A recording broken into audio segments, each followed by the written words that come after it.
The water in the black pool was still as glass, so still that even the torchlight seemed afraid to touch it. Arya knelt at its edge, knees pressed to cold stone, the smell of damp and coin-laced salt thick in her nose. Above, carved faces watched from the pillars. A woman's delicate cheeks, a bearded man's jutting chin, a child's round mouth half open as if caught in the moment before a cry. "Tell me a name," the kindly man said behind her. She did not turn. His voice came from everywhere in the hall, as if every carved mouth were speaking at once. "No one has no names," Arya said, staring into the blackness. Her breath fogged faintly, though no wind stirred. Silence answered her. The silence of the House of Black and White was not like other silences. It was heavy, shaped, patient. She had learned the weight of it over long months of sweeping floors and scrubbing corpses and listening to the dying whisper their last words into the darkness. Once, the silence would have frightened her. Once, she would have filled it with words, sharp as needles, muttered like curses. Joffrey, Cersei, Island Pain, the names that burned her tongue. Now she breathed in and out. Her heart thudded in her chest, strangely loud in the quiet. "The girl left her last name on the steps of this house," the kindly man said at length. "She has been no one. She has stolen faces and worn them. She has given the gift and taken it. Today she will learn another truth." The air seemed to thicken around her. The torches guttered, though no draft touched them. "Another truth?" she asked. "Look." Arya leaned over the pool. The water was so black that it swallowed the light, the stone, even her shadow. It might have been the sky over the sea at midnight, with no stars and no moon. She saw nothing of herself. No wide-set gray eyes, no ugly broken nose, no hair raggedly cut with a knife. She wondered, not for the first time, if she truly had become no one. If she had no face at all. The surface of the water quivered. A ripple spread outward, though she had not touched it. A chill skittered up her spine. She told herself it was only the cold stone, only the smell of death. In the pool, a face swam up from the blackness. Not hers. It was a woman's face. High-boned, hollow-cheeked, skin the pale gray of ashes. Her eyes were dark, bottomless, and they did not reflect the torchlight. They swallowed it. Arya flinched back, hands braced on the flags. "Who is that?" Her voice came out hoarse and thin. Behind her, the kindly man's robes whispered against the floor. "You know her," he said. "I don't," Arya said, though something in her chest tightened. The woman's gaze seemed to pull at her, like the tug of a tide she could not see. "You knew her as the stranger," the kindly man said. "As the black goat, as the lion of night, as him of many masks. Men give her many names. She is none of them and all of them. She is the one who waits at the end of every road." Arya's mouth had gone dry. She swallowed, tasting the faint copper of fear on her tongue. "The many-faced god," she whispered. The woman smiled, a small sad curve of lips. It made her more terrible, not less. "Death came to you many times, child," the kindly man said. His voice had changed. There was something in it she had never heard before, something like reverence and something like regret. "In the streets of King's Landing, at the Twins, in the dark beneath Harrenhal. Each time she stood at your shoulder and did not touch you. Do you know why?"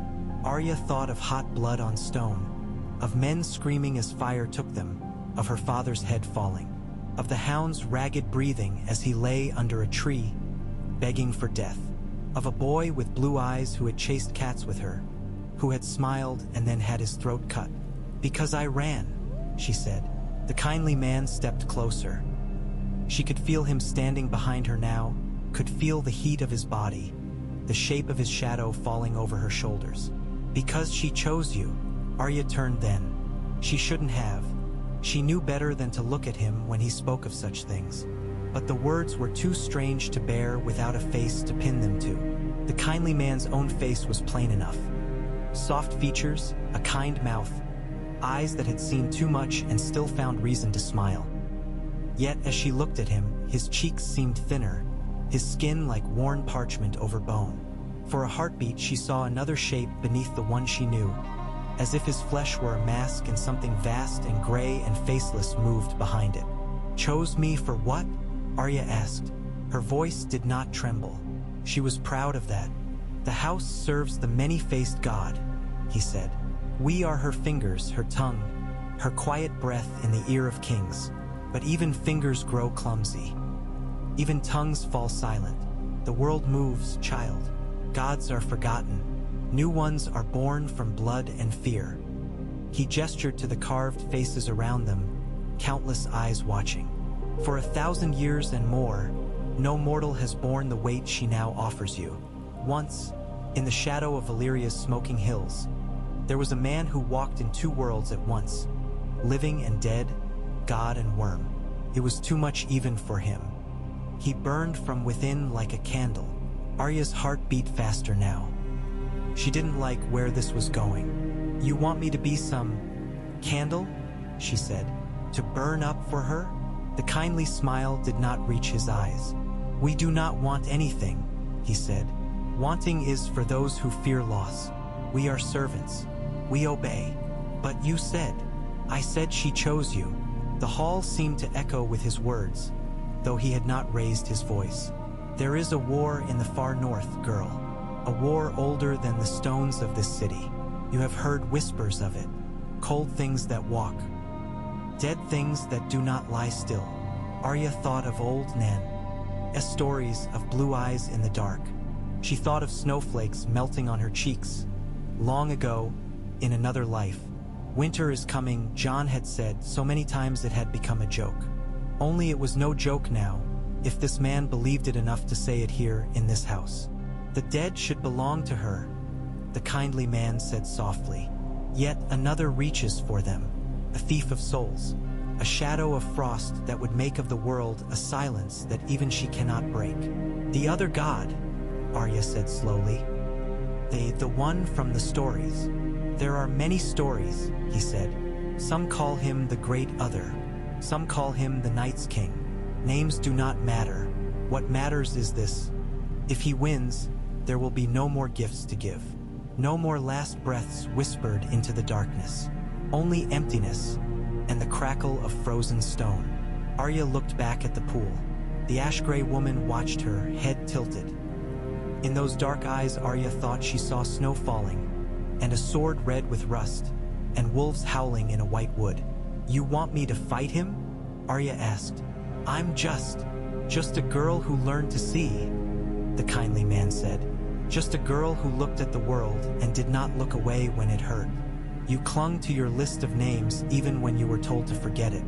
You dragged yourself behind you like a cloak, even as you learned to leave your face hanging on the wall. You have walked in dark places and found your way out again. She has watched you." Arya's throat was tight. She remembered the feel of needle's hilt in her hand, the comfort of its weight. She had left the sword buried in a rock by the docks, like a dead thing, but sometimes she still felt it in her palm. Phantom steel, phantom courage. "What does she want from me?" Arya said. "To wear you," the kindly man said simply. "As you have worn so many faces, so will she wear yours." The words knocked the breath from her. "No," Arya said, too quickly, too loud. Her voice bounced off the stone, thin and sharp. "No, I'm no one." "Are you?" he asked.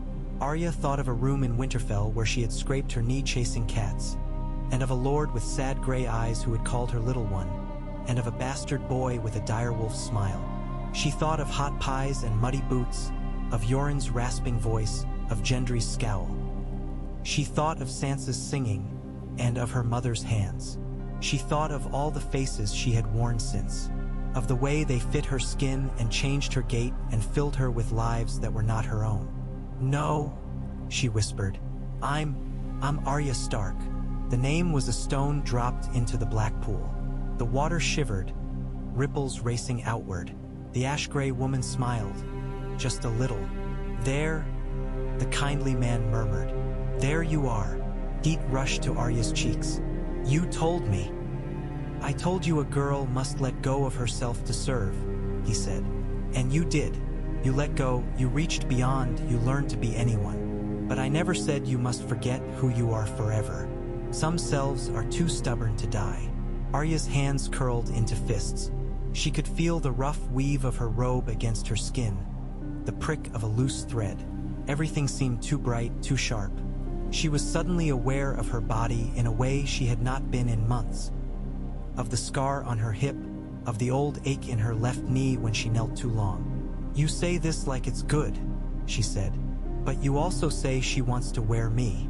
That isn't good." The kindly man studied her. His eyes were unreadable. "Death is not good or bad," he said. "It simply is. The wheat that falls beneath the scythe does not tremble because the scythe is cruel. It trembles because it is alive." "I don't want to be wheat either," Arya said through her teeth. "Then be steel," he said. "Be the hand that holds the blade. Be the edge that cuts what must be cut." He moved closer, until she could see the fine lines etched around his mouth, the faint stubble on his chin. He smelled of dust and river water. "You may refuse her," he said in a tone that made the torches hiss. "It is allowed. Free will is a sort of joke she plays on herself. If you refuse, you will go on as you have. No one and somebody, faceless and full of faces. You will kill those we send you to kill. You will live and die, and your bones will turn to dust beneath the streets of Bravos. That is one story. And if I say yes?" Arya asked, her voice little more than a breath. "Then you will be more than one story," he said. "You will walk in many worlds. You will be a crack in the ice.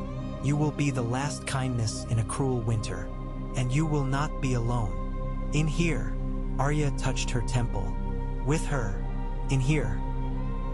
He touched the center of her chest, where her heart beat wild and strong. "You have worn others. Now you will know what it is to be worn." Arya stared at the pool. The woman's face waited, patient, implacable. What did it mean to be worn? She thought of the dead faces hanging on the walls, of how they felt when she pressed them over her own. They had been cold at first, then hot, then hers. She had inhabited them, breathed through their noses, seen through their eyes. She had become their memories for a time. Now she imagined something else inhabiting her, filling her skin like a glove, looking out of her eyes. No, not something. Someone. A god, if the tale was true.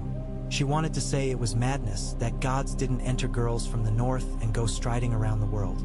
But she had seen a man drink poison and not die. She had seen corpses sit up and speak. She slept in a temple where people came to buy their own deaths like trinkets at a market stall. Madness had lost its meaning the day she stepped through the doors of the house. She remembered another god than this one. The old gods of the north who lived in the eyes of trees. No one had asked if she wished to serve them. They had simply watched. "What happens to me?" she asked. To Arya, the kindly man did not lie to her. That, Arya had come to understand, was one of his cruelties and one of his mercies. "You will change," he said. "You will break. You will remember more than one life at once. You will feel deaths that are not your own. You will hear prayers in 1,000 tongues, in your dreams and waking. You will not always know if you are the one who moves your hand or if she does. You will be right to fear that." Arya swallowed. And you may endure," he said. "You may bend and not break. You may learn to carry her as she carries you. Or you may shatter like glass under a hammer. That is up to you." It wasn't up to her at all, she thought. It was up to this god, this woman in the water, this weight the house wanted to put on her shoulders. It was up to Arya Stark of Winterfell, who had watched her father die and had not looked away. Who had run from wolves and men and still kept running long after her legs should have given out. Who had clung to her list of names as if the words themselves were rungs on a ladder climbing out of the dark. She had always been carrying something heavy. Maybe she had been training for this without knowing it. "Will I be able to choose?" she asked. "Who dies?" The kindly man studied her. "You wish to avenge your father, your brother, the boy with the butcher's hands. You wish to kill a lion queen and a little king with a cruel mouth. You wish to carve your list into the world with their blood. Her cheeks burned as if he had slapped her. You are full of wanting, he said. That is why she watched you. That is why she waited. You care who dies, little wolf. You think it matters. That is dangerous in a servant. It is necessary in a vessel.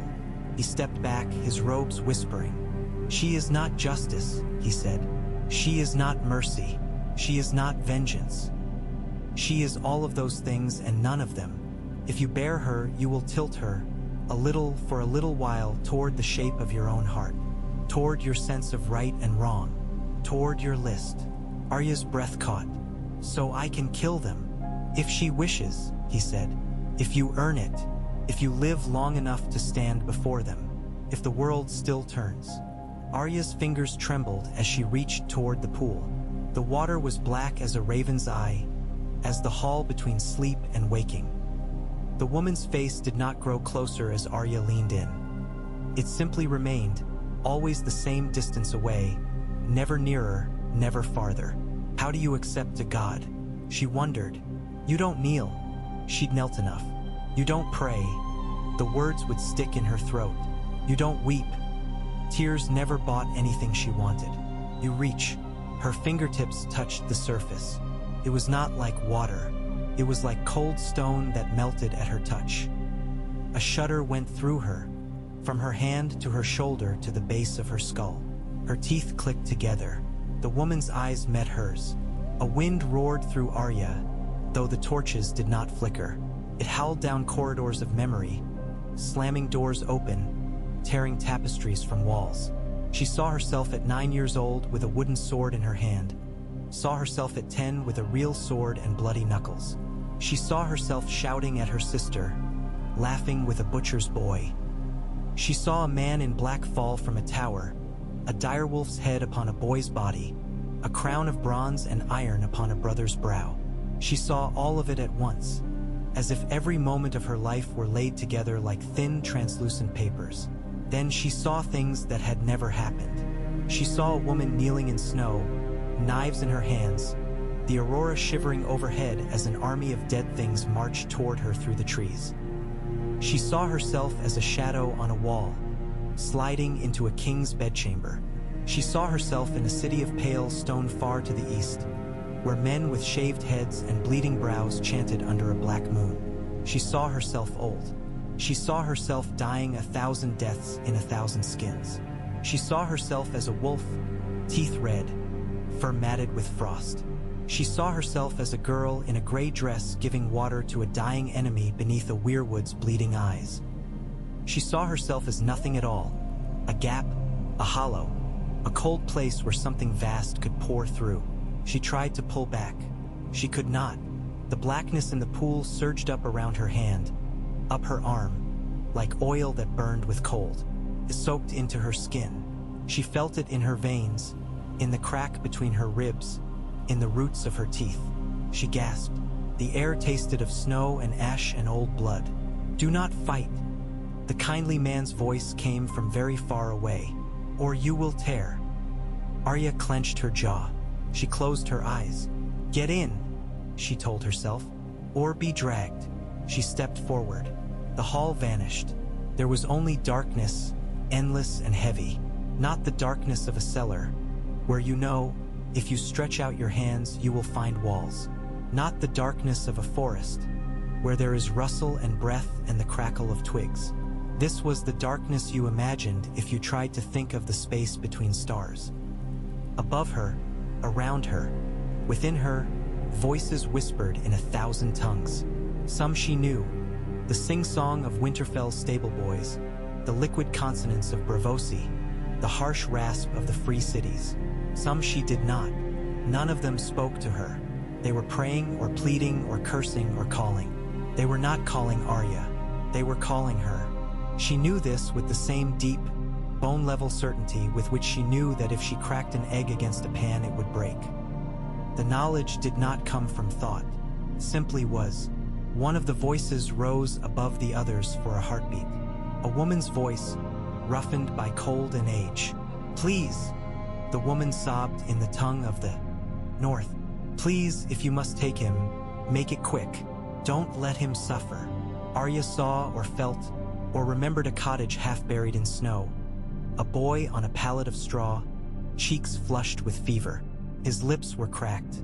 His breath rattled. His mother knelt beside him, hands twisted in her skirts. The weight of the choice pressed down. Arya could feel it. The boy would live if she did nothing. He would live and his lungs would be scarred, and 30 winters from now he would cough blood and die slowly. Or she could take him now like snuffing a candle. Once she would have said it made no difference. Once she would have said kill him, he's no one. Now she felt the mother's prayer like a hand on her arm. Quick, the woman had said. Don't let him suffer. Arya made a choice. The boy's breath rattled once, twice. Then it stopped. One of the voices in the dark went silent. The others went on, rising and falling like waves. The darkness stirred. She was not alone in it. Something moved, slower than mountains, faster than thought. It had no edges. It had every edge. It was the space inside a skull, the emptiness beneath the floorboards of the world. It was the moment between heartbeats, stretched out forever. It noticed her noticing it. She did not hear a voice. Voices were for mouths and tongues. She felt intent, attention, as palpable as a hand closing around the back of her neck. You are small, it said, though it did not speak. So are knives, she answered, though she did not move her lips. A shiver ran through the darkness. Not displeasure, not amusement, something like recognition. You cling, it said. You cling to shape, to name, to list. You carry your dead in order like a string of beads. You think this matters. It matters to me, Arya said. And if you're going to wear me, you'll have to live with that. Wear you, it considered. A curious phrase. You have worn my faces, my dead, my broken. You have walked in them as a child walks in a father's boots. Then you know I can carry weight, Arya said. You know I don't break easy. Easy, it repeated, tasting the word. Do you think this will be easy? No, Arya said. But you need me, or you wouldn't be here. You wouldn't be talking. Need, it mused. Perhaps. Or perhaps I am curious. So am I, Arya said. Curious why a god needs a girl to fight his fight. She felt something like a slow exhale, like ice melting in spring. You spill out through cracks, it said. You breed. You choose. You build gods out of emptiness and feed them names and fear until they grow teeth. You are dangerous. You made him. The other, Arya said, feeling the word like a frostbite on her tongue. We are balance, it said. The turning of a coin, the shadow of a flame. He would be stone forever. He would lock the wheel. There would be no more falling, no more ending, no more gifts. I will not be shut out of my own garden. Arya thought of a world locked under ice, of people frozen mid-breath, mid-curse, mid-laugh, of her father forever on his knees in the snow, never quite alive, never quite dead. She hated that worse than death. So you want me to kill him, she said. You will not kill him, it said. You are a crack, a channel. A blade does not kill by itself. A hand guides it, a will chooses, a flesh carries it. You will carry me where I cannot go, into a body, into a moment, into blood. Why me? Arya demanded again. Why not some king, some black brother? Why not my brother? You cling, it said once more. It liked that word. You cling to your list, to the ones who hurt you, to the wrong you want to right. You care who dies. This is a kind of madness. This is a kind of love. I am vast. I am indifferent. I am tired. Tired? Arya repeated, startled. Gods could be tired? Endless taking, it said. Endless falling. Endless prayers. They all sound alike after a while. This one begs for mercy. That one begs for vengeance. This one begs for another day. That one begs me to come quickly. You will tilt me, little knife. For a heartbeat, I will look out through your anger and your pity and your list, and I will see the world as you see it. You want to feel, Arya said slowly. The darkness rippled. Perhaps. It had not occurred to her that gods might be lonely. It was a foolish thought. Yet once she had watched a man in the house cry as he died. Not for himself, but because he had no one to hold his hand. He had clutched at Arya like a child, fingers digging into her wrist, as if he were falling. "I'll do it," Arya said. The decision surprised her only a little. Maybe it had been made the moment she heard there was another god reaching for the dead. Maybe it had been made the day her father died and the world stopped making sense. The darkness folded around her like a cloak. "You will lose yourself," it said. "You will stand at the edge of forgetting, and sometimes you will step over." "I've been losing myself for years," Arya said. "At least this time I'll do it for something." "You will suffer," it said. "Good," Arya said. "So will he." Something like laughter, dry as leaves, rustled through the dark. "You are mine now, little wolf." She bared her teeth. "I'm my own," she said. "But you can come along." The darkness lunged. Cold crashed into her, through her. It was like drowning in ice. Her lungs seized. She tried to breathe. There was nothing to breathe. She tried to scream, her mouth filled with black water. She flailed, but the darkness had no edges. It poured into her ears, her eyes, the tiniest cracks in her bones. Then, just as she felt herself starting to split apart, it stopped resisting. It flowed with her, around her, inside her. Her chest burned, her skull rang, her heart thundered. She was Arya Stark, kneeling by a pool in a Braavosi temple. She was a woman in the snow listening to her son's last breath. She was a king falling backward, surprise frozen forever on his face. She was a girl in a red dress stepping off a window ledge. She was no one in particular and everyone at once. She gasped. Air tore into her, raw and cold. She coughed, gagging, hands on the stone floor. The black pool lay before her, surface still. Her fingers were wet up to the elbow, but the water did not cling to her skin. It had already gone inside. She lifted her head. The world had edges again, but they were too sharp. The torches flared like little suns, each flame a dance of hunger and oxygen and heat that she could feel in the fine hairs on her arms. She heard the faint scuttle of a rat behind a wall, the sluggish drip of water in some distant corridor. She heard a city of 100,000 hearts beating all at once, some slow with sleep, some fast with fear, some fluttering toward their last. The whispers of prayer clung to her ears like cobwebs. "Arya," the kindly man said. She turned toward him. For a moment she saw every face he had ever worn spread out around him like petals of a grotesque flower. A woman with a broken nose, a boy with a birthmark on his brow, a fat man with watery eyes, a corpse with rotten teeth. Then they snapped back into him, and he was simply himself again. "You came back," he said quietly. "For now," Arya said. Her voice sounded like her own and not like her own. There was an echo inside it. He studied her. "What do you see?" "Too much," she said. "You should take some of it back." His mouth twitched. "We cannot, child. We only open the door. You step through." "How does it feel?" She considered. There was pain. Her bones ached as if she had run for days. Her skin felt too tight, her skull too small. Her heart was a trapped bird. She could feel deaths happening all over Braavos. A dock worker slipping beneath the green-black water with a curse on his lips. An old woman in a shuttered room exhaling for the last time. A thief with a knife in his guts, bleeding onto cobblestones. Each one tugged at her, a little. She could go to them. She knew, if she wished, how to be there in the moment between heartbeat and nothing. She would not have to move her feet. "Like wearing all the faces at once," she said slowly. "Like being the hall." "And are you?" he asked. She touched her chest. Beneath flesh and bone and pounding blood something immense shifted its weight. "I'm still me," Arya said. "For now," the other thing whispered. She gritted her teeth. "For now," she repeated. The kindly man inclined his head. "Then we must teach you to walk without falling apart." He did not bow or kneel. She was almost glad. She did not want them to worship her. They had their own god.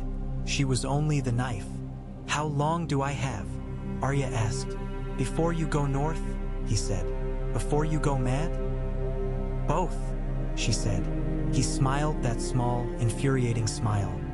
Madness is a matter of perspective, he said. As for the north, winter marches while men bicker over gold and chairs. You will not be late. Death is never late. I was late once, Arya said, thinking of a wedding soaked in blood. The memory twisted inside her like a knife. Yes, the thing in her murmured. I was very late then. We have much to do, the kindly man said. They did.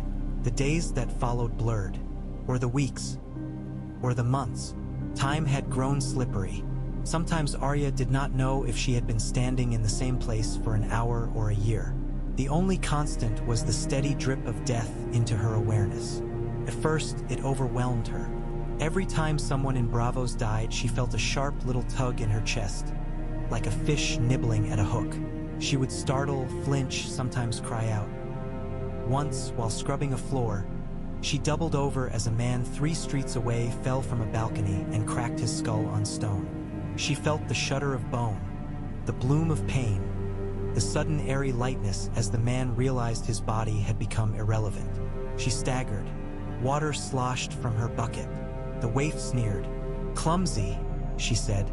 She shakes like an old woman. Has the god filled you with spiders, little wolf? Arya straightened, teeth gritted.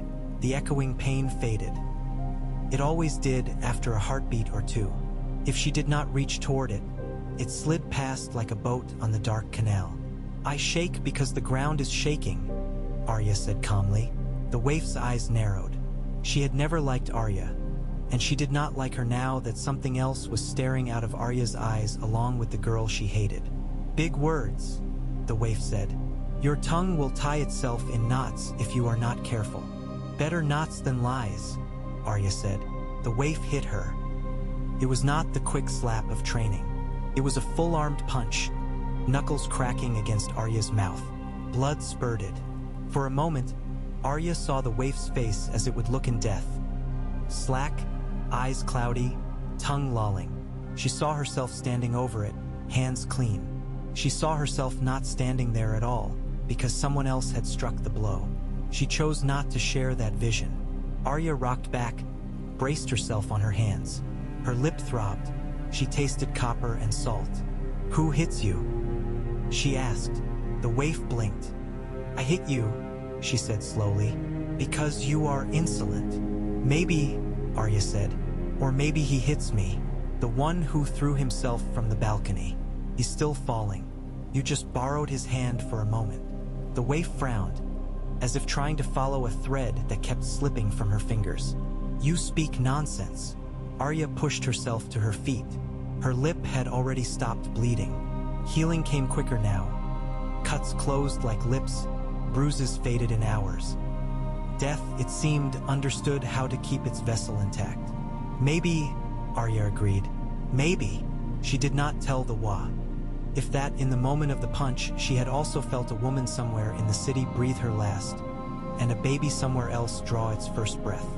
Birth tugged at her, too, like a faint echo of the same music. The god inside her was not birth. That was another rhythm, another mystery. But they touched, sometimes like 2 notes in harmony. She learned to tune some of it out, to let most deaths slide past her like raindrops on stone. If a prayer hooked her attention, a plea as raw as torn skin, she might answer, she might not. She was not omnipotent. She was a girl in a temple, learning how to walk without stumbling under the weight of a god. She learned other things. She learned to lie without moving her mouth. She learned to lay her consciousness over another body like a thin sheet of silk, seeing through its eyes for a moment. A cat, a rat, a dying man. She could not steer them, but she could watch. She learned the pathways death liked best. A worn stair with a loose stone, a rusty nail in a boot, a river current that snagged a foolhardy swimmer and pulled him under. Do you feel powerful? The kindly man asked once, when she returned from sitting at a stranger's bedside as he passed. She had not moved from the house, not in any way her feet understood. Yet she had been there. She could still smell the sour rot of the man's breath. No, Arya said. I feel heavy. That is closer to the truth, he said. Power without weight is illusion. It is a mummer's trick. You carry very real weight now. Do the others envy me? Arya asked.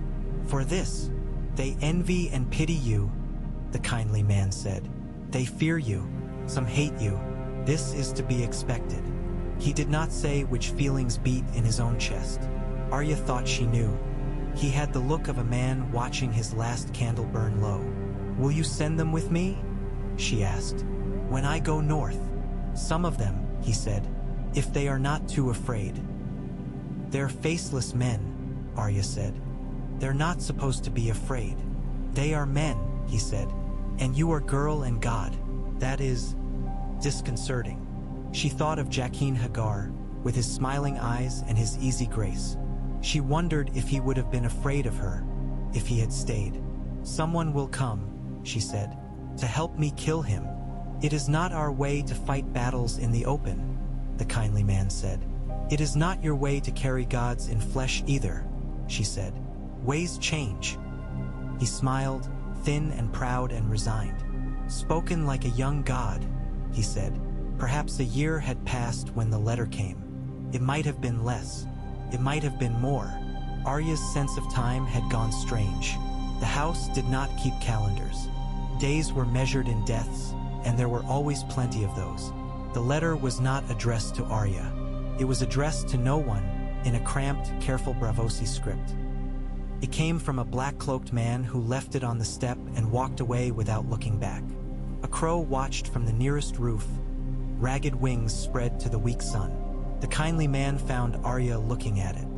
From the wall, he said, weighing the paper in his hand. From your brother. He isn't my brother, Arya said automatically. He's my father's bastard. The words felt thin as paper as soon as she spoke them. The kindly man unfolded the letter. He read it silently, lips barely moving. His face did not change. Snow falls, he said. Dead things walk. He calls for help. Arya's fingers twitched.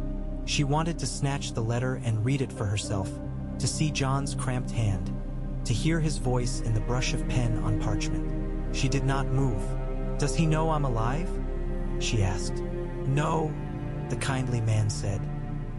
He sends his crows everywhere, to every lord and queen and Sellsword captain he thinks might listen. He sends them here because once, long ago, one of us went there and did a kindness and left a story behind him. Jaqen, Arya said. Another, the kindly man said. The world is full of men who once were no one. He held out the letter. Arya took it. The ink had smudged in places, as if the writer's hand had trembled. John's words were plain and spare. He wrote of white shadows in the woods, of corpses that rose after death, of blue eyes and black hands and a cold that bit deeper than any winter he had known. He wrote of an army moving south behind a storm. He wrote of a king in the north, crowned with iron and ice, whose face was dead and living both. At the bottom, almost as an afterthought, he wrote, If there is any of my family still in the world, know that I tried. Arya read that line 3 times. The god inside her stirred, restless. He is mine, it murmured. His last breath is mine. Not yet, not yet. Your brother is not a praying man, the kindly man observed. He does not ask the gods for miracles. He asks men for lumber and grain and swords. Yet some part of him, not knowing you live, asks still. It sends this paper over the sea, to a house of strangers, in the foolish hope that stories might be true. He always liked stories, Arya said. Her throat hurt. And yet he went where stories go to die, the kindly man said. The edge of the world, the end of the road. He is about to learn that some tales are older than others. Arya folded the letter, very carefully. Her fingers did not shake. When do I leave? She asked. The kindly man's eyes were brown and tired. When you can say goodbye, he said. There were not many to say goodbye to. The waif, pale and sharp, watched her with open dislike when Arya came to her cell. They send you away, the waif said. You are a candle that will burn at both ends. How bright you will blaze, little wolf. You could come, Arya said. No one comes and goes at the choosing of a little girl, the waif said scornfully. I have my work here, when the cold reaches. Bravos, Arya said. Your work will be to die quickly. Fear flickered through the waif's eyes, fast as a fish darting beneath the surface. She covered it with a sneer. Your tongue grows sharper with your new friend in your ribs, she said. I look forward to the day someone cuts it out. Arya almost told her that day was coming, that she had seen the waif's future in a flicker of overlapping visions. A narrow alley, a flash of steel, a surprised exhale. Instead, she shrugged. Vala Morgulis, she said. The waif flinched. Vala Dohiris, she ground out. The other acolytes kept their distance. Some nodded curtly. Some crossed themselves with gestures from foreign lands. None touched her. The last goodbye was for the pool. She knelt at its edge once more. As she had on the day everything changed. The carved faces watched. I said yes, she told the water. Don't make me regret it. The reflection that rose to meet her was her own this time. Gray eyes, broken nose. A girl's face, but older than when she had first seen Bravos. There was a depth to her gaze that had not been there before, as if something were looking out from far behind her pupils. You will regret everything, the god inside her said. That is how you know you are alive. Comforting, Arya muttered. You did not choose me for comfort, it said. No, Arya said. I chose you for murder. He gave that dry leaf laugh again. Yes. She did not look back as she left the house of black and white. The door closed behind her with a soft thud. The street smelled of fish and tar and human sweat. The sky was a flat sheet of gray. Bravos was dying in small ways. She could feel it. Each death was a stitch in a vast invisible shroud. Some stitches were neat and expected. An old man in his bed, a woman slipping quietly in her bath. Some were ragged. A child trampled by a cart, a sailor stabbed in a tavern. All of them tugged at her. She could not answer every tug. She could not even answer most. If she tried, she would never leave the city. I'll come back, she found herself whispering under her breath, though no one had asked her to. You may not, the god said. You know how stories are. I know how mine goes if I stay, Arya said. She boarded a ship bound for Eastwatch by the sea. The captain was a lean Lycini with a gold ring through his nose, who agreed to take her because the house had paid well and because something in her gaze made him look away. You are small, he said when she climbed the gangplank. The seas are big. Stay out of my way and do not bring your Bravosi gods aboard. They go where they like, Arya said. He laughed uneasily and made a gesture against evil. The voyage was long and wet and cold. Arya spent most of it at the prow, watching the gray chop of the sea, the low line of the horizon. Her sense of north grew heavier the closer they came. The god in her stirred, restless. It is not like this cold, she realized. Or perhaps it liked it too much. Fog swallowed the world on the third week. The ship's bell clanged. Men cursed and stumbled on the slick deck. Arya stood very still. Somewhere ahead, in the white, shapes moved. They were not ships. They were too tall, too thin. For a moment she thought they might be icebergs. Then one turned its head. Blue eyes, pale and hard as frozen moons, regarded them with calm curiosity. The captain swore. Reef, he said. There are reefs. That isn't a reef, Arya said. The thing on the water stood taller than any man, and thinner, as if it had been stretched. Ice clung to its limbs. Its fingers were long as knives. It walked on the waves. The men screamed then. Arya did not blame them. Their terror surged through her, hot and sharp. The god inside her tasted it. He should not be here, it murmured, unsettled. This far south, this soon. What is it? Arya whispered, though she knew. A scout, it said, a fingertip of the frost. He smells you. The thing on the water lifted its head, sniffed the air. Its gaze fixed on Arya like a spear point. Cold washed over her, deeper than anything she had ever known. It was not the simple chill of winter wind. It was the absence of all motion, all heat. It was the idea of cold-made flesh. Her breath turned to ice in her lungs. Her heartbeat slowed. "It sees me," the god said with something like surprise. "The hand is in my garden." The thing took a step closer. Water did not splash under its feet. The waves froze. "Stay back," the captain cried. "Stay back, demon." He flung a torch at the creature. The torch went out mid-arc. The smoke froze in the air and shattered. The god inside Arya unfurled like a shadow. The deaths on the ship sang to it. The future drownings, the snapped masts, the men who would leap overboard with madness in their eyes. Could let all of that happen. Could make it quick. No, Arya thought.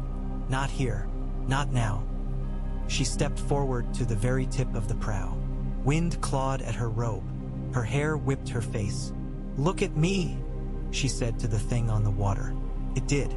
There was no anger in its gaze. No hatred.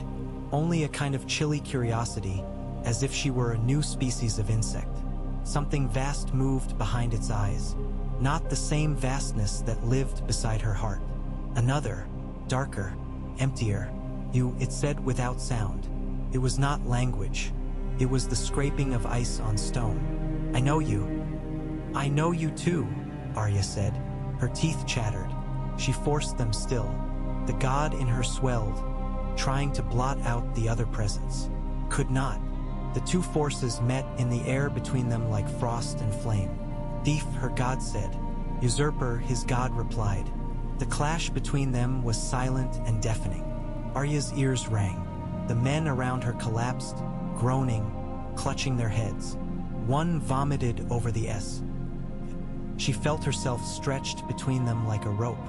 On one side, the endless tumble of life into death, chaotic and varied, warm and wild even in its cruelty.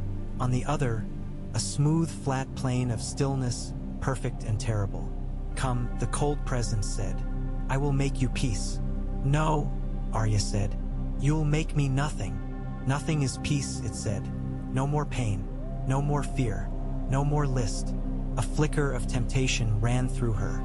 No more names. No more waking in the night with visions of others' deaths clogging her throat. No more wait. "She's tired," Arya said softly, thinking of the god she carried. "That's why she picked me. She's tired of feeling nothing." The cold reeled, confused by the idea. Gods did not grow tired. They were concepts etched into the bones of the world. Or so he had thought. "You have changed," he said to the thing in her. "So have you," it said. "You were once a whisper. Now you would be a shout." The cold tightened. The ship groaned. Frost crept along the rails, along the ropes, along Arya's boots. If it reached her skin, she knew something in her would crack. Not yet, she thought. She was not ready to meet him here on open water with no help, no plan. She had barely learned to carry one god. She could not bear the full brunt of another. "You must flee," her god said. "That isn't very godly," Arya muttered. "He is not complete yet," it said. "His hand reaches farther than his heart. You cannot fight his hand. You can cut his heart when you find it. Not now." The thing on the water took another step. The ship lurched, frozen waves grinding against its hull. "Turn the ship," Arya said. The captain gaped at her. His lips were blue. "Turn her where?" "Anywhere else," Arya said. "Now." He hesitated a heartbeat too long. Arya moved. She had never killed a man for not obeying fast enough. There was no time to relish it now. She reached out. Not with her hand, but with something else. With the part of her that had knelt at dying beds. With the part of her that sat in the space between breaths. For an instant, she was the captain. She felt the salt in his beard, the ache in his knees, the shivering fear in his gut. She was his hand on the wheel. She turned it. The ship heaved. Sails snapped. Men shouted. Arya jerked back into her own skin, gasping.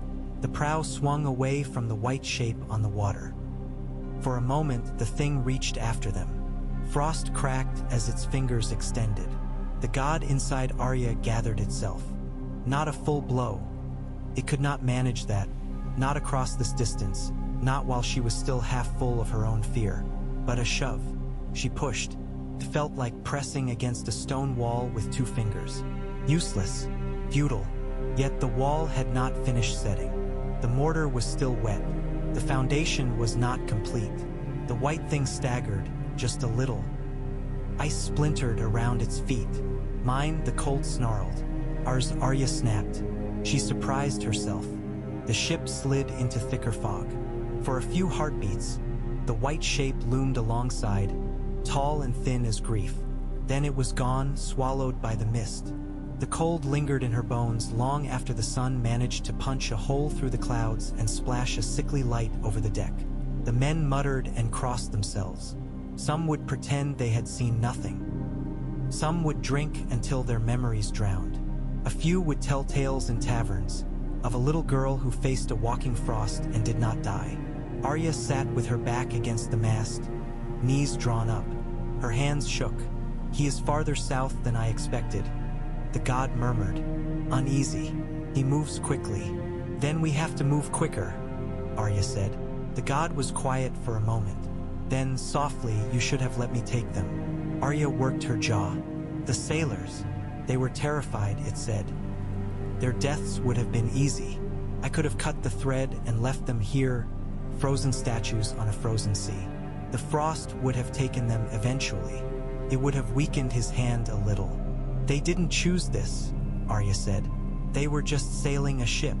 No one just does anything," it said. "Every step is a choice." "Not for them," Arya said. "Not really. They don't know enough to choose. You do, and I do. So I chose." "You tilt me," it said again. "A knife with a stubborn hand."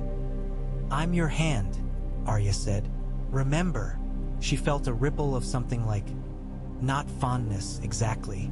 Gods did not feel fondness, but something adjacent. "I remember," it said. They reached Eastwatch after what felt like a year and a day. Snow lashed the waves as they came in sight of the wall. A sheer blue-white cliff rising out of the sea, impossibly tall, impossibly straight. It glowed faintly from within, as if lit by trapped starlight. Arya had built the wall in her mind 1,000 times, in her father's stories, in Jon's boasting, in her own dreams. None of her imaginings had been big enough. The world narrowed to that vast sheet of ice and the wind screaming along its top. The Night's Watch men who met them at the dock looked thin and tired. Their beards were rimed with frost. Their eyes were old. "What brings you to the end of the world, little girl?" one asked, trying for a smile and failing. "Death," Arya said. They shivered. She hadn't meant it that way, or perhaps she had. They took her to a drafty hall that smelled of smoke and old stew.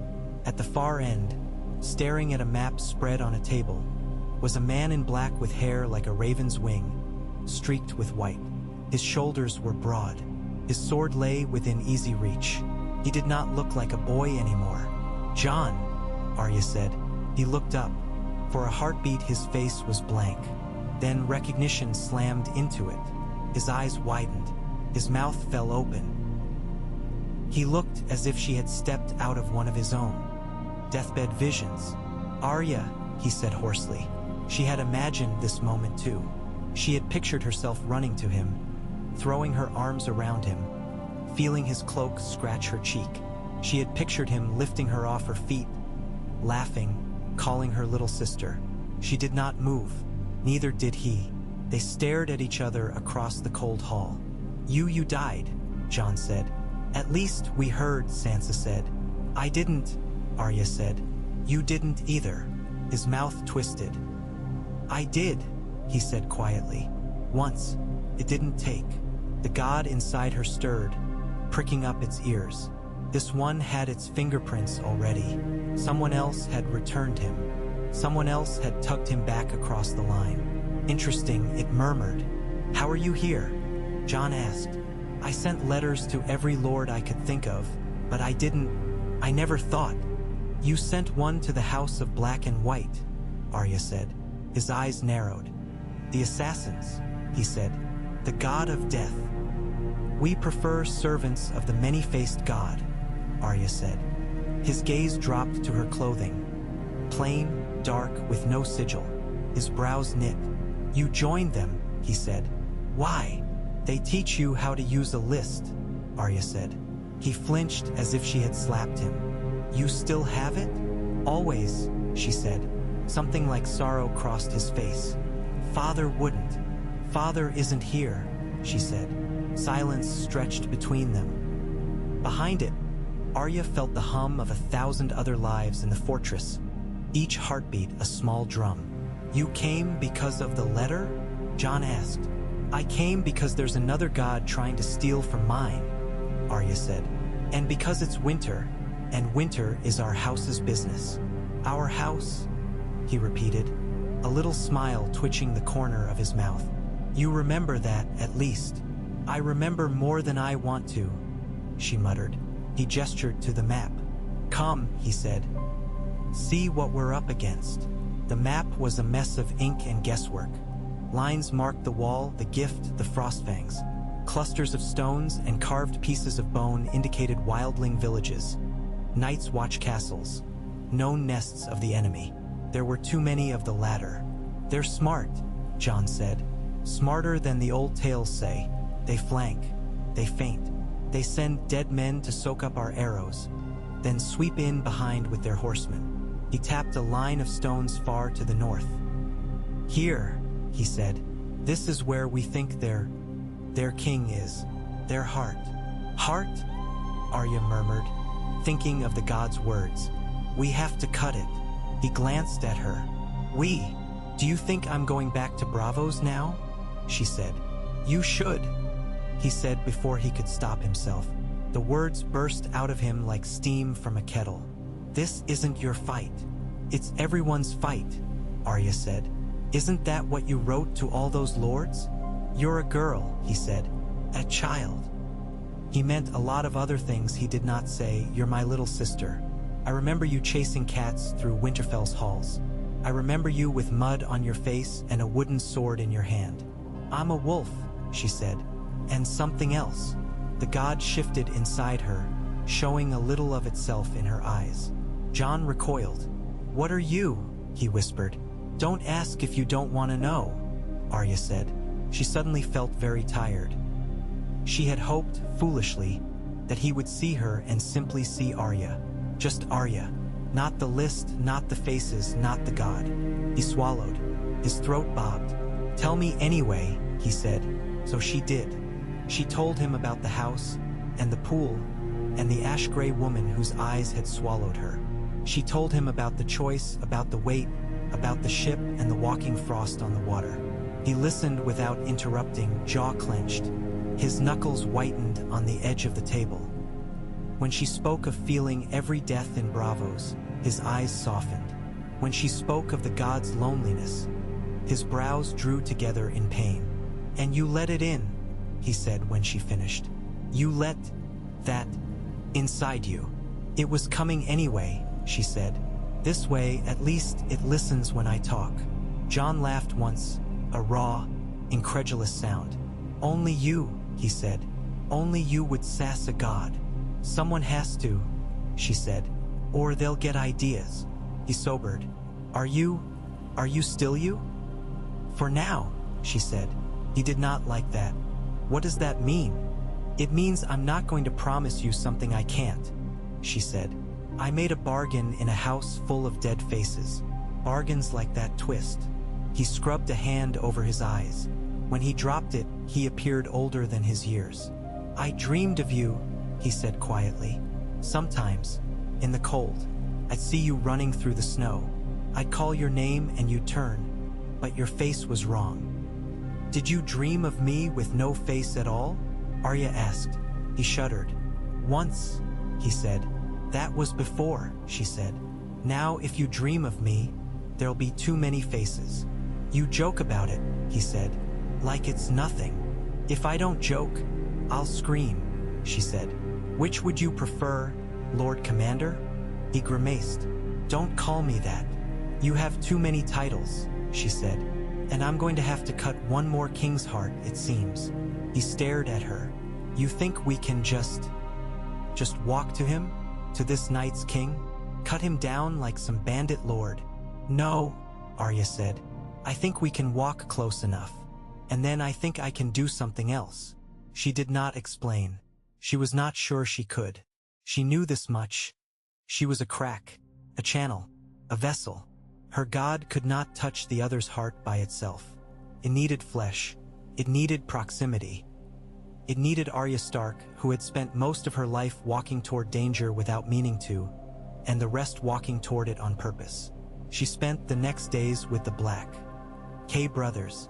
She watched them train. She watched them mutter over maps and rations and dwindling stores of dragonglass and steel. She watched their faces, the way fear settled in the lines around their mouths. She did not tell them what lived in her chest. She did not tell them that sometimes, when they laughed in the hall, she saw the shadow of their deaths hovering behind their heads like crows. She spoke to wildlings who had come south of the wall at Jon's invitation.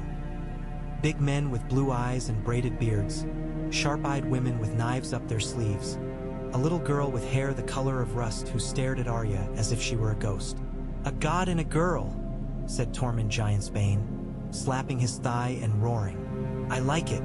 Why should all the old powers be cold and ugly?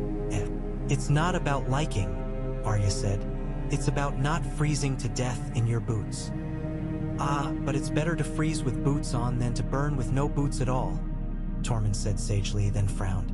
"Or is it the other way around?" Arya found herself smiling despite the weight in her bones. Tormund's death hovered behind him like a bear, patient and heavy.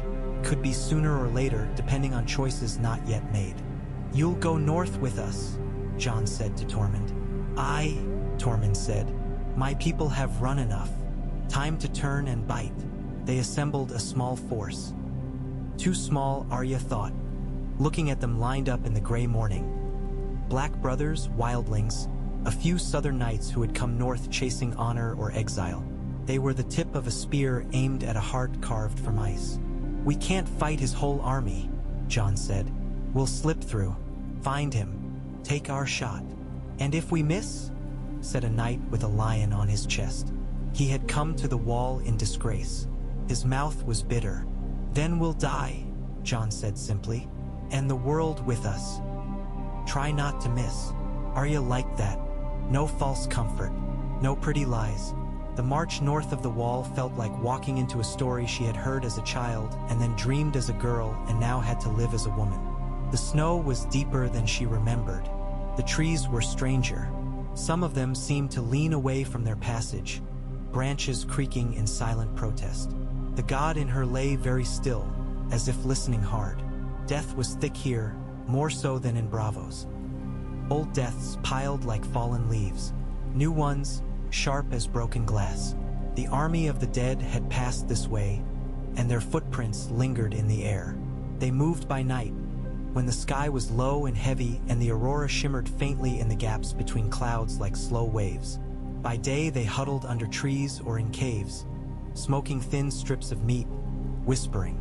"You should sleep," Jon told Arya once, finding her sitting awake, eyes shadowed. "I don't sleep like I used to," she said. "Nightmares," he guessed. "More like other people's lives," she said. "Their last moments, sometimes their first." He winced. "That sounds like 7 kinds of hell." "It's a job," she said. "Yours doesn't sound much better." He huffed. "No, it doesn't." They fell quiet. Snow sifted down through the branches, delicate as lace. "Do you hate me?" Arya asked abruptly. Jon blinked. "What? No. Why would I?" "For letting it in," she said. "For saying yes." He was silent a long time. The wind whistled. A tree branch cracked under the weight of snow. "I hate that you had to," he said at last. "I hate that the world is such that a little girl from Winterfell has to carry a god in her chest and march north to stab another one.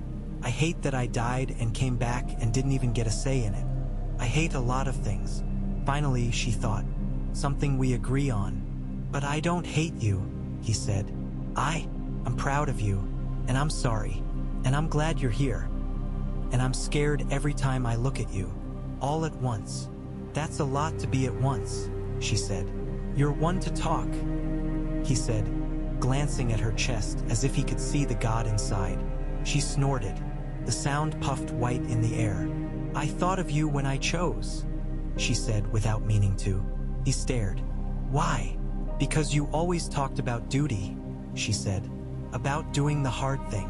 I thought if John were here, he'd say I have to save the world, or whatever stupid phrase you'd use."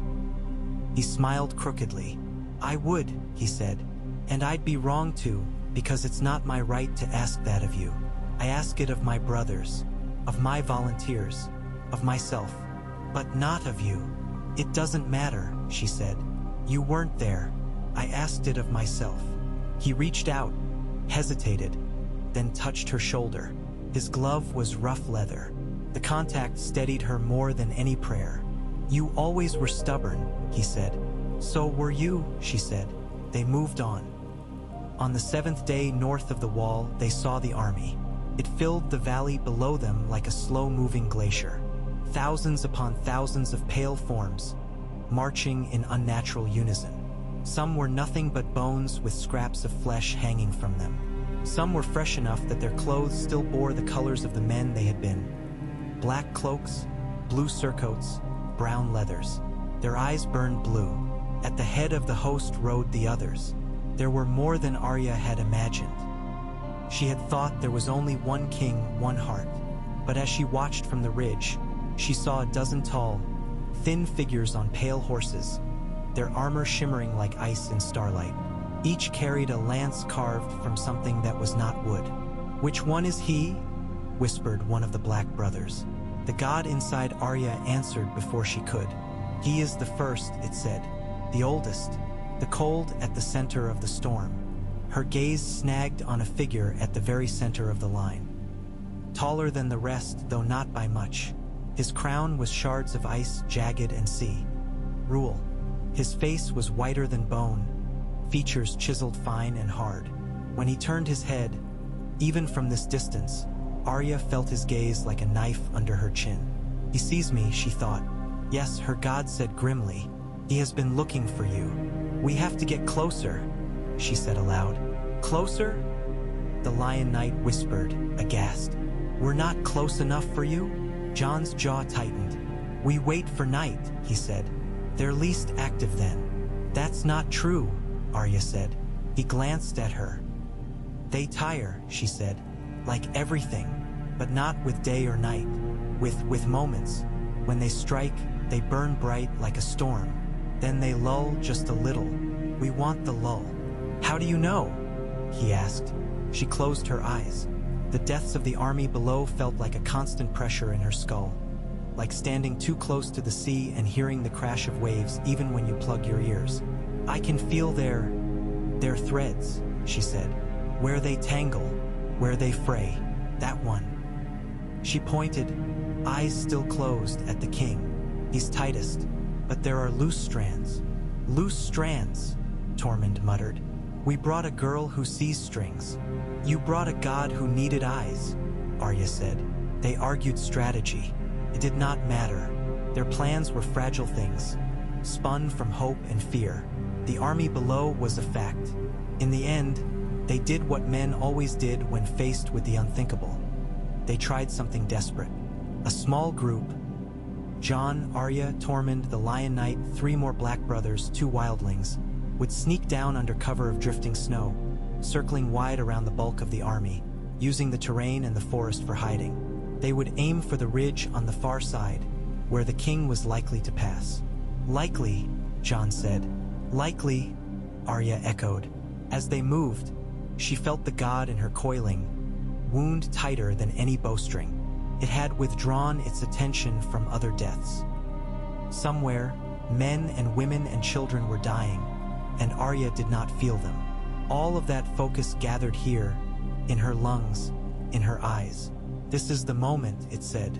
All the others were practice. "Don't put too much pressure on me," Arya whispered. He gave no answer. It was beyond jokes now.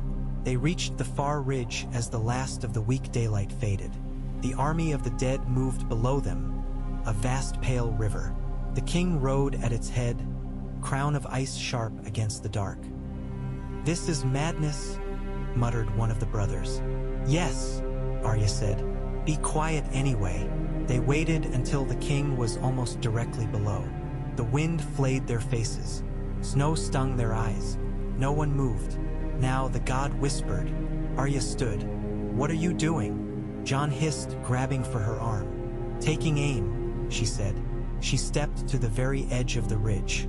The drop below was sheer, studded with rocks. A fall from here would break every bone in her body. She did not intend to fall. She intended to fly. She lifted her hand.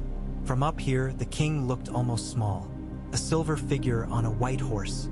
Target. The god in her surged. It poured itself down her arm, into her fingers. Her hand felt too big, too full, as if all the world's endings were trying to exit through it at once. "You can't throw a god like a spear," she thought wildly. "Watch me," it said. She closed her eyes. For a moment, she was not Arya on a ridge. She was a wolf leaping from a rock, teeth bared, eyes fixed on a stag's throat. She was a knife flying through the air. She was a heartbeat between beats. She stepped forward off the edge. Jon shouted her name. The sound ripped past her like wind. Fall, thought the other. Its attention snapped to her. It had expected a blade in the dark, not a girl falling from the sky. She did not fall. She was not in her body. Her body was plummeting toward the rocks, cloak whipping. Someone would break its fall. It did not matter who. Flesh was flesh. Bones were bones. They were cheap. She was in the space between. She was in the king. For an instant, she saw through his eyes. The pale valley, the dark trees, the line of his army moving like a tide. He felt no pride, no joy, no fear. He was function, purpose, silence. She did not slip into him as she had slipped into cats and dying men. He was not a vessel made to be worn. He was the absence of such things. But he had a crack. "All things do," her god murmured with something like satisfaction. She poured herself into that crack. Not Arya entirely. Arya would have screamed. Arya would have cursed. This was the god's will, channeled through her insistence. No, she told him. He knew many things. He knew the cold intimately. He knew the dead as extensions of himself, each one a finger, a toe, an eye. He knew the long patience of ice. He knew hunger old and deep. He did not know regret. She gave it to him. It flooded his awareness like warm water into a frozen pond. Regret for a girl he had once loved, before he was what he was. Regret for the bargains he had struck to save his people. Regret for every step that had led him from a man atop the wall to a king of corpses. There had been a man once beneath the ice crown. No one had bothered to tell that story. Arya saw it now, flickering, as her god's power slammed into the core of him. A man kneeling in the snow, a white hand on his chest. A whisper, "We will save them." A lie. He had not regretted then. He did now. The crack widened. The god of death poured in through it in a rush. It did not come as fire or frost. It came as acceptance, as inevitability, as the knowledge that all things ended, even those that thought themselves beyond ending. "You are not the end," it told him. "You are a kink in the line, an interruption. I am the end, and the beginning, and the space between." The king screamed. No one heard it but Arya. On the ridge, men saw the tall figure stiffen. His horse reared, eyes rolling white. Frost exploded from his armor, spiraling outward. The nearest whites froze mid-stride. Their blue eyes flickered. In the air between them, Arya hovered. Not with wings, with will.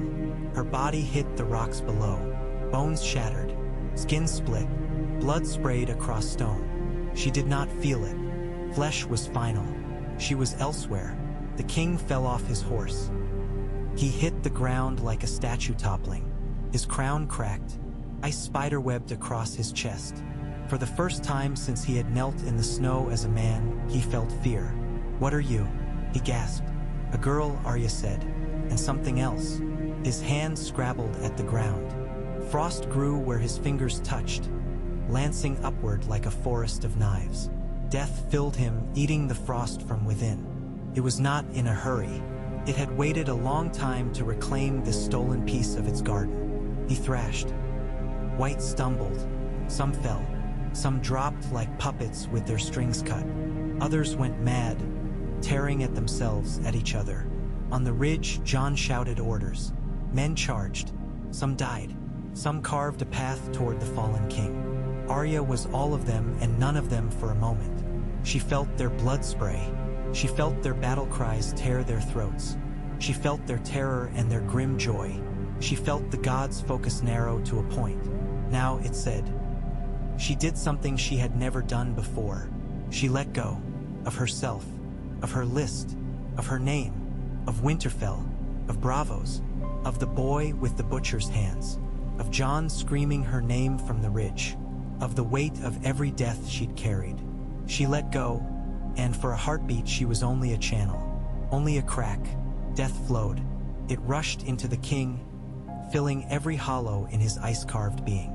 It filled the cracks in his crown, the seams in his armor, the emptiness behind his eyes. It filled the tether that bound him to his army. The whites collapsed, not all at once, not neatly. Some fell like sacks of meat, limbs akimbo. Some staggered, took one more step, then fell apart. Some clutched at their throats as if they could hold their stolen animating force in with their fingers. The others, his lieutenants, his imitators, howled. They turned their horses. They fled, pale streaks against the dark trees. The king could not move. He could not think. He could only feel the overwhelming certainty that he was not supposed to be, that his existence was an error. It hurt. Arya knew that hurt. She had felt it in smaller ways every time she wore a face that wasn't hers. She felt a flicker of pity for him. Tilted the god. Just a little. Be quick, she whispered to it. Mercy, the god mused. Just this once, she said. It obliged. The king shattered. He did not melt. He did not crumble. He broke, cleanly, into 1,000 glittering shards that caught what little light there was and flung it outward. For an instant, the valley was full of tiny stars. Then the stars faded. The shards turned to snow and drifted to the ground. The army stopped. There was no grand collapse, no wave of dramatic falling. They simply ceased. One moment they were moving, the next they were not. Bones settled, flesh slumped, swords clanged from slack hands. Silence. On the ridge, men stared down at the sudden stillness. What happened? Whispered the Lion Knight. We did, Jon said hoarsely. His voice shook. He scrambled down the ridge, half sliding, half falling. Snow sprayed around his boots. Tormund bellowed and followed. The others came behind. They found Arya's body broken on the rocks. Her limbs lay at wrong angles. Blood had frozen in arcs. Her eyes were open, staring at nothing. Arya, Jon said. His voice cracked. He fell to his knees beside her. His gloved hands hovered over her mangled shoulders, as if he had forgotten how touching worked. No, he said. No, no. The god in Arya watched from a little distance. It was not tethered to her flesh in the way other souls were. It had grown used to wearing bodies like clothes. This one had been well-fitted. It would miss it, but clothes could be mended or replaced. The soul that belonged in that body flickered nearby. It looked the way she had looked as a little girl. Hair tangled, eyes fierce, a smudge of dirt on her cheek. It stood on the snow, staring down at itself, at her, at the ruin of its bones. Well, Arya said, that was stupid. She did not speak with a mouth. There was no air here. Her words were thoughts. They rang in the space between. You let go, the god said. You said yes, and then you said nothing. You said be a crack, Arya said. I cracked. I can't help it if I'm good at doing what I'm told. Jon gathered her body into his arms. He rocked back and forth, keening low. The sound went through Arya like an arrow. He thinks you're gone, the god observed. I am gone, Arya said. She looked down at herself. Mostly, it agreed. You could come with me, join the flow, where no more faces. Is that what you want? she asked, considered. Here, in the quiet between worlds, it felt its own tiredness more keenly than ever. It had poured so much of itself into that one act, into breaking the other's heart and unmaking his theft.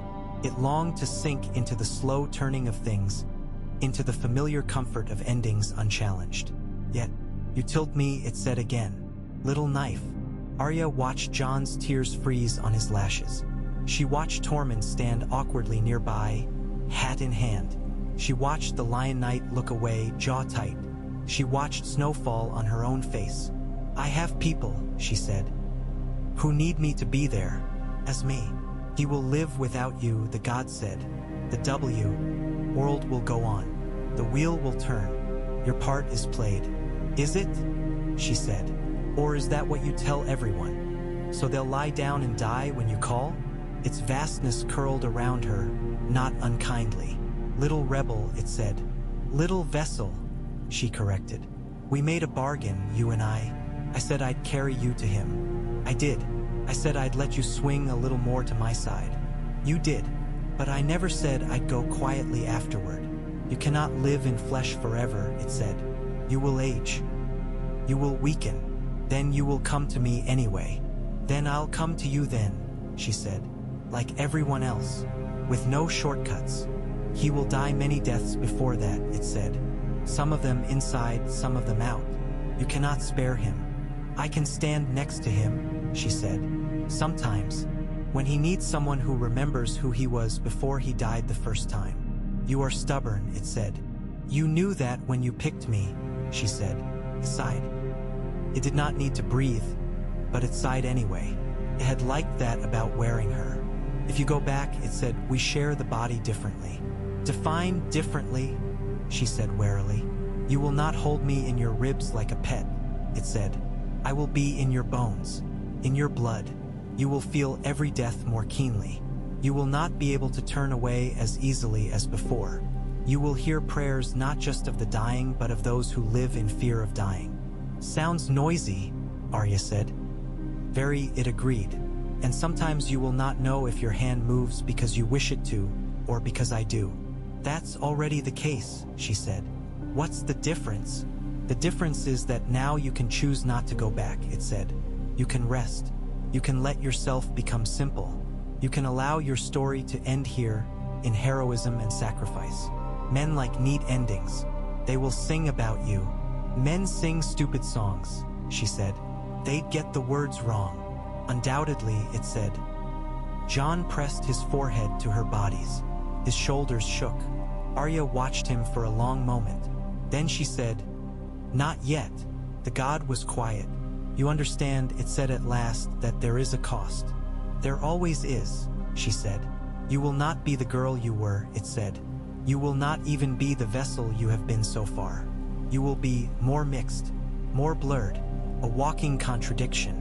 I'm good at those, she said. You may go mad, it said. I already share headspace with a god, she said. Too late. It laughed, if something so vast could be said to laugh. You will regret this, it said. You told me that before, she said. You were right, but I also regret not killing more people on my list earlier. Regret is nothing new. Very well, it said. Take a breath, then. I don't have lungs, she said. Soon, it said. The world snapped back. Pain hit her like a falling tower. Every bone screamed. Her skin felt flayed. Her head rang. She was heavy, so heavy, pinned to the earth by gravity and grief. She drew a breath. It tore into her like fire and knives and cold all at once. She coughed, gagging. John jerked back, eyes wild. Arya, he gasped. She wheezed. Her ribs felt cracked. Her left leg was a distant crooked thing, wrong in ways that would take a long time to mend. I told you, she croaked. I'm hard to kill. He stared at her. Slowly, he began to laugh. It was a raw, broken sound, half sob, half hysteria. You died, he said. You died. Once or twice, she said. You stopped breathing, he said. Your heart got bored, she said. Came back. His laughter turned to tears again. He crushed her against him. Pain flared along every nerve. She gritted her teeth and clung to his cloak. Behind her eyes, the god settled into its new place. It was not beside her heart now. It was everywhere, in the marrow of her bones, in the ache of her mending leg, in the echo of the king's shattering. You will hear them all, it murmured. The prayers, the curses, the thanks, the anger. Good, she whispered. Let them talk. Maybe we'll learn something. You are utterly unsuitable for divinity, it said. That's why you like me, she said. Perhaps, it said. Around them, the valley lay quiet. The dead did not rise. The wind blew, uncaring. Snow fell, covering the shattered fragments of a god-king and the fallen bodies of men. Tormund hooped, loud and crude. We did it, he shouted, pounding his chest with a fist the size of a ham. We killed the bugger. We? The Lion Knight muttered, but there was no real bitterness in it. His eyes shone. The Black brothers looked stunned. They had expected to die. Some of them had made peace with that. Now they did not quite know what to do with the fact of still being alive. Is it over? One asked, voice small. Arya felt the cold in the air. She felt the old deaths in the ground. She felt the absence where the other's presence had been. A hole in the shape of a god, slowly filling with ordinary silence. It's never over, she said. But this part is. You should work on your inspiring speeches, Jon said weakly. I'm not a queen, she said. I'm a knife. He helped her to her feet. She leaned heavily on him. Every step hurt. The god could have mended her in an instant. It did not. You need to remember this, it said. Remember what? She thought, exhausted. That you bleed, it said. That you break. That you have limits. Or you will get ideas. About what? She asked. About what must die, it said. She thought of her list. I still want them dead, she said. I know, it said. We will discuss. She smiled. A small, fierce twist of lips. We will, she said. They limped back to the ridge. Men clapped her on the back, careful of her injuries. Some looked at her with awe, some with fear, some with both. Tormund lifted her, briefly, ignoring her yelp of pain, and spun her in a circle. Little crow girl with a giant's heart, he roared, and a god in her pocket. Ribs, she gasped. Put me down or I'll kill you last. He set her down, still laughing. The Lion Knight knelt briefly. My lady, he said. Don't start, she said. I liked it better when you were snide. He huffed. As you wish.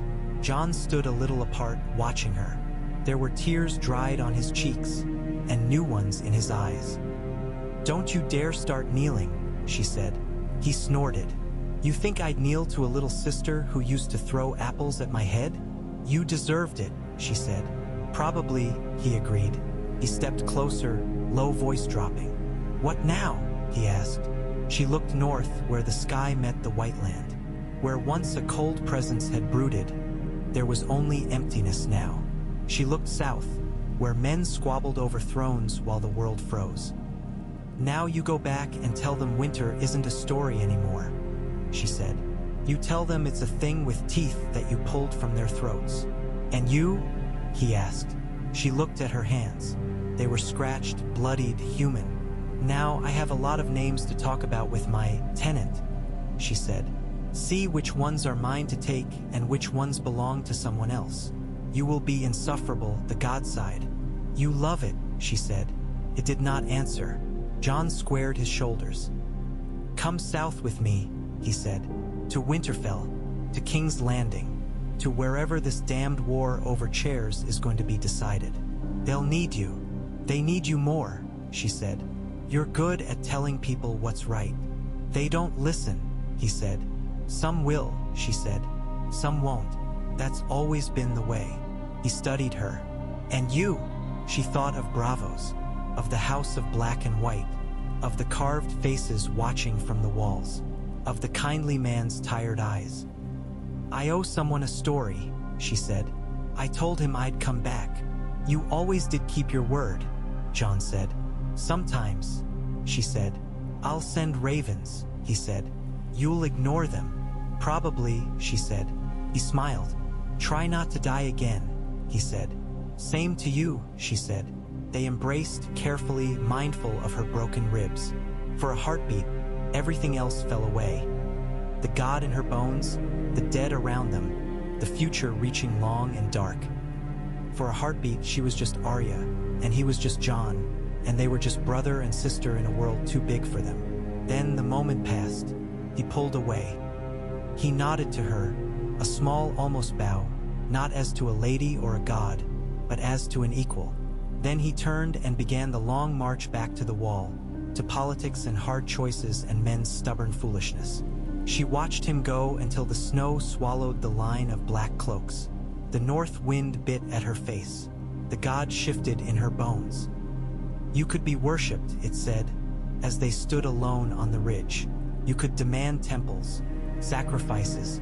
You could have them carve your face in stone. I already have a hall full of faces, she said, waiting for me.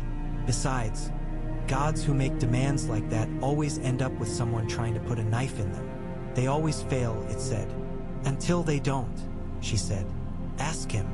She jerked her chin toward the valley where the shattered king lay buried under snow. The god was quiet. It had never failed on such a scale before. It would be nursing that bruise for ages. You will die, it said again, softly this time. One day, and I will take you. No bargains, no cracks. Just the way of things. I know, she said. You will not like it, it said. I'll regret it, she said. It laughed that dry leaf laugh once more.